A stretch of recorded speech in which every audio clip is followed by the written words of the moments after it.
YCP మంత్రి Ambati Rambabu TDP అధినేత చంద్రబాబుపై మరోసారి విమర్శలు చేశారు. దేశంలోనే చంద్రబాబును మించిన విషపు నేత ఇంకెవరూ లేరని, ఆయన ఆలోచనలు ఇంకా విషపూరితమైనవని ఆరోపించారు. చంద్రబాబు పాలన అంతా తన వర్గం వారి కోసమే జరిగిందని ప్రజలకు తెలుసని చెప్పారు. గత ఎన్నికల్లో టీడీపీ మేనిఫెస్టోలో సాధ్యం కాని అంశాలను పెట్టిందని, ఎన్నికలు కాగానే మేనిఫెస్టోను టీడీపీ వెబ్సైట్ నుంచి తొలగించారని విమర్శలు చేశారు. ఎన్నికలు అయ్యాక తట్టాబుట్టా సర్దుకొని వెళ్లిపోవడానికి చంద్రబాబు, పవన్ సిద్ధంగా ఉన్నారంటూ అంబటి ఎద్దేవా చేశారు.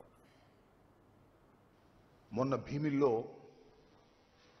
ఒక పెద్ద బహిరంగ సభను ఏర్పాటు చేయడం జరిగింది. సిద్ధం అనే పేరుతో ఆ బహిరంగ సభ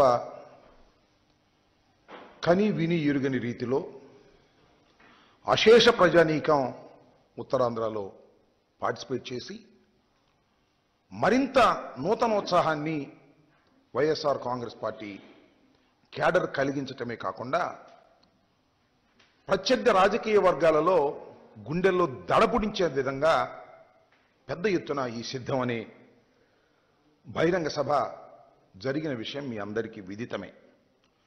ఆ బహిరంగ సభలో జగన్మోహన్ రెడ్డి గారు అనేక విషయాలను స్పృశించారు.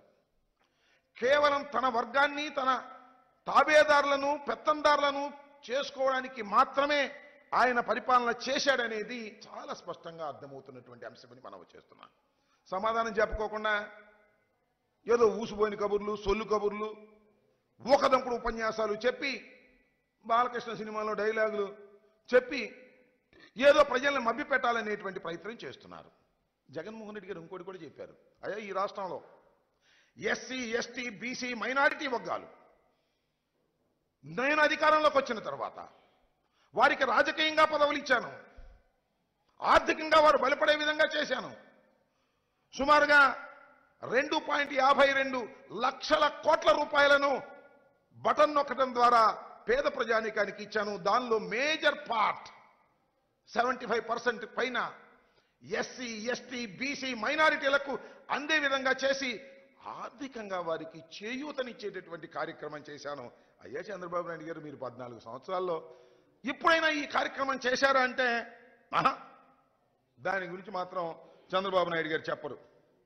అదేమంటే చంద్రబాబు నాయుడు గారు ఒక మార్కు పెట్టుకున్నాడు. ఆయన పత్రికలు నాకు ఒక విజన్ ఉంది అంటాడు. ఏం విజన్ ఉంది చంద్రబాబు నాయుడు గారు? నాకు అర్థం కాలేదు. What is your vision? నేను గుర్తు చేసుకోండి ఒకసారి.